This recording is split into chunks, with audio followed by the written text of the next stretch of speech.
三，开始。Hello everybody, my name is He. I'm from China. Today, my target company is Bristol Myers Squibb, usually called BMS, a well-known pharmaceutical multinational company headquartered in the US, which owns a long history of OTC operations in the past. As everyone knows,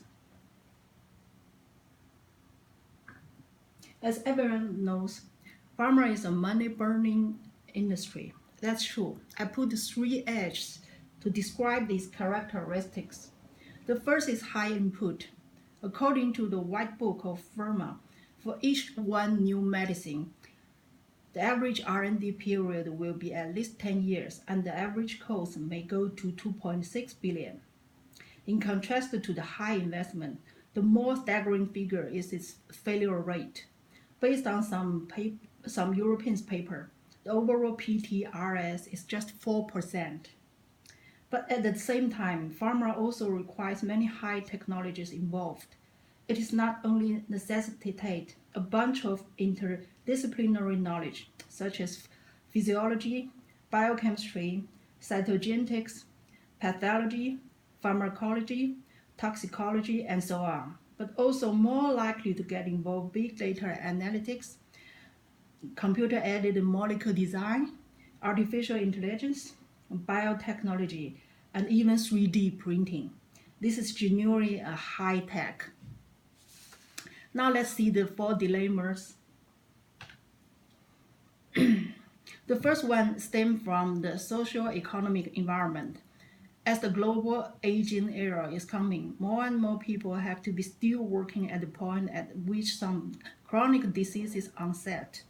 The social and economic costs of treatments for these diseases will rise accordingly, but the peers for the reducing drug price have never halted. In fact, such a circumstance has lasted for over 20 years, which merely exacerbates much in recent years and gradually becomes a worldwide conundrum. However, the shareholders and investors of pharma companies want exactly the opposite.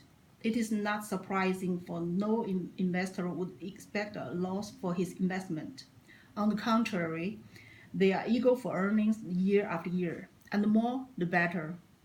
If not, how to recoup their investments? So this is the first dilemma that the top management of BMS must address. How to balance the needs of both parties. The second dilemma is related to the recognition towards pharma industry from the customers community, even from the government. The whole society now more value the curative effect rather than just the treatment. Hence, many governments will have to reverse their approach from the palliative treatment to the preventive solution. Why? Because, as per PwC's verbatim, without such a shift of strategy, no country will be able to fund the healthcare needs of its inhabitants by 2020. On the other hand, healthcare payers in both developed and developing countries also begin to measure outcomes more conscientiously and to emphasize the importance of prevention. A foreseeable prospect is healthcare policymakers and payers will use outcomes data to determine best practice. They will include medicines that are particularly safe, efficacious, and cost-effective in their treatment protocols, and excluded those that are not. Furthermore, the price any therapy can command will be based on its performance rather than the manufacturer thinks it should fetch. In one word, pharma must prove to healthcare payers in establishing best practice, medical practice that its products really work and provide true value of money.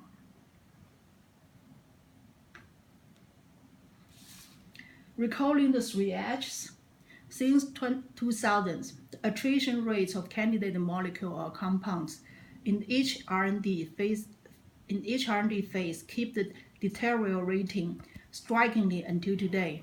Most pharma companies cannot launch 2 to 3 new molecule entities per year. So such a result greatly impacts the anticipation from the analysts and the investors in the capital market. What even worse is that the pharma companies have to meet short-term earnings targets, such as monthly, quarterly, to annually reporting and other subtle pressures, which might be at odds with their long-term aspirations, not foreseeing those intensive computations for financing. Such scenarios vividly depict the dilemma triggered by the tumbling R&D. An implication might prompt, can such a situation be sustainable forever?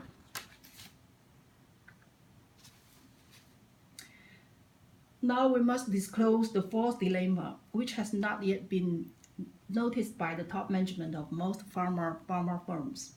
That is the working method of sales and marketing.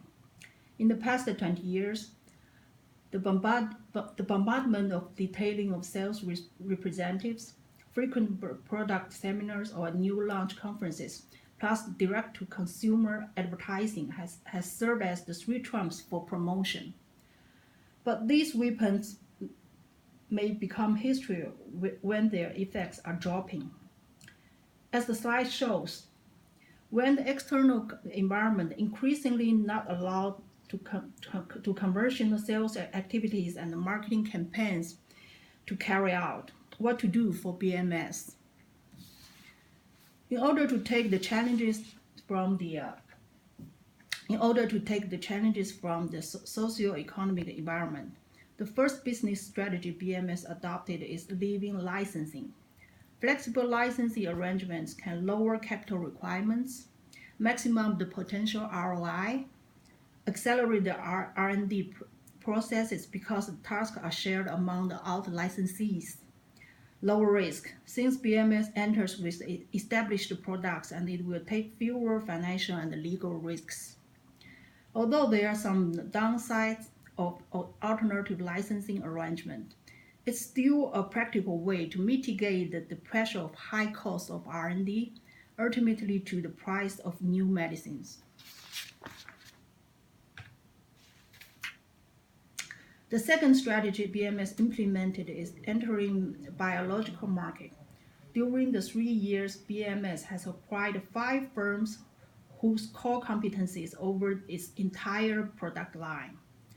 All the legal entities listed on these slides are private biotechnology enterprises.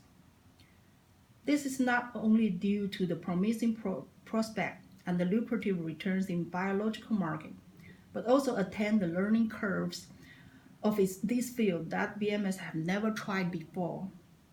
Moreover, biologicals can offer the most effective means to treat a variety of illnesses and conditions that presently have no other therapies available, which will fill the blank on its product spectrum.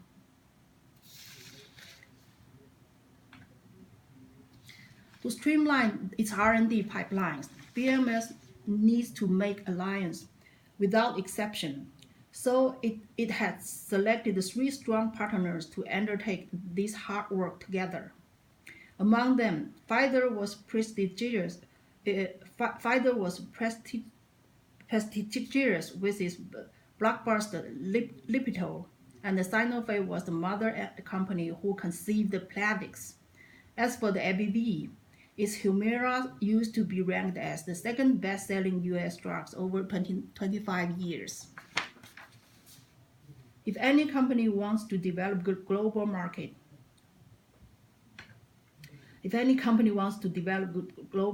often the best way is partner with the local peers and borrow their capabilities and sales channels as icebreaker. As PwC prophesied, the healthcare marketing in future will more rely on B2B model to fulfill sales and marketing functions, and the old 3 trumps have become more and more obsolete. The global strategy of BMS just reflects such a trend, especially for some special countries where the business climates are quite different from the US, like Japan, Brazil, and Mexico. Okay, that's all for the 4 dilemmas of BMS. Hope you enjoy my presentation. Thanks for your attention.